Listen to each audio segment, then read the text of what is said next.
ይስጥልኝ ተመልካቾቼ እንደምን አላችሁልኝ? ዛሬ የምንነጋገረው ስለ ቴሌሜዲሲን ነው። ቴሌሜዲሲን ማለት ነው? በአጭር ምሳሌ ልንገራችሁ። ልክ እንደ ቴሌብር አስቡት። ቴሌብር በኢትዮ ቴሌኮም አማካኝነት የተቀናበረ አንድ ኩባንያ ሲሆን በዚህም የገንዘብ ማስተላለፍ ስራ ይሰራል።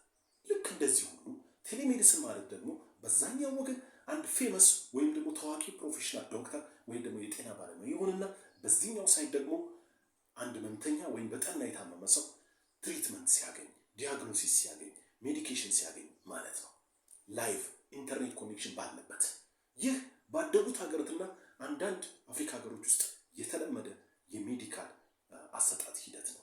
ለመሆኑ ይህ ቴሌሜዲሲን በኢትዮጵያ ውስጥ እንዴት ይታያል?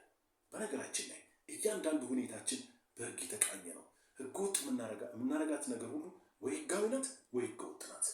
ስለዚህ እያንዳንዱ ነገራችን እንኳን ቴሌሜዲሲንን ያክል ነገር ቀርቶ ሌሎችም ነገሮች ሁሉ በህግ የተቃኙ ናቸው። ስለዚህ ቴሌሜዲሲን የኢትዮጵያ ህግ እንዴት ያየዋል?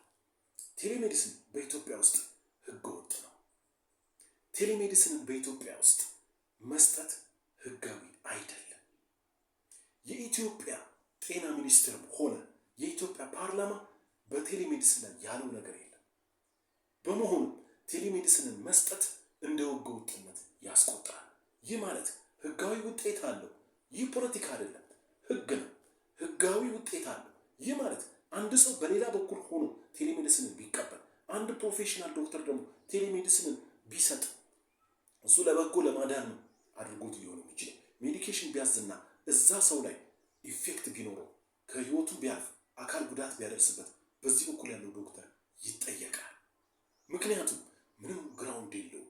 ይህ ሰው ወይም ዶክተሩ ይህንን ሜዲኬሽን በሆስፒታል ውስጥ ሰጥቶት ክሊኒክ ውስጥ ሰጥቶት ቢሆን ኖሮ ምንም ነገር አይሆንም ነበር። ለምን? ህገወጥ አይደለም። ህገወጥ አይደለም። በህክምና በሆስፒታል ውስጥ መስጠት፣ በክሊኒክ ውስጥ መስጠት ህጋዊ መሰረት ያለው ህግ የሚያውቀው ነው። በቴሌሜዲሲን ውስጥ መስጠት ወይ በቴሌሜዲሲን ወይ ደግሞ በቴሌሜዲኬሽን ወይ ደግሞ በቴሌሜዲሲን ትሪትን ማድረግ፣ ሰዎችን ትሪት ማድረግ፣ ዲያግኖስ ማድረግ ግን ህገወጥ ነው። ምክንያቱም ምንም የህጋዊ ድጋፍ ግራውንድ ስለሌለ። ስለዚህ በኢትዮጵያ ውስጥ ቴሌሜዲሲን ህጋዊ አይደለም። ህጋዊ ሲሆን ህጋዊ ይሆናል። ነገር ግን እስካሁን ምንም አይነት ህግ ማዕቀፍ ስለሌለው ህገወጥ ነው ማለት ነው። ስለዚህ ቴሌሜዲሲንን በተመለከተ የኢትዮጵያ ህግ ምንም ያለው ነገር የለም። ምንም ካላለ ደግሞ ህገወጥ ነው ማለት ነው። ወደፊት ሊወጣለት ይችላል። ያንን ጠብቀን ሲሆን ይሆናል። ለጊዜው ግን ቴሌሜዲሲንን የኢትዮጵያ ህግ አያውቀውም።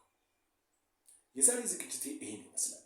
በሌላ ዝግጅት ላይ ሌላ ጊዜ ሌላ ነገር ይዤላችሁ እመጣለሁ። ለዛሬው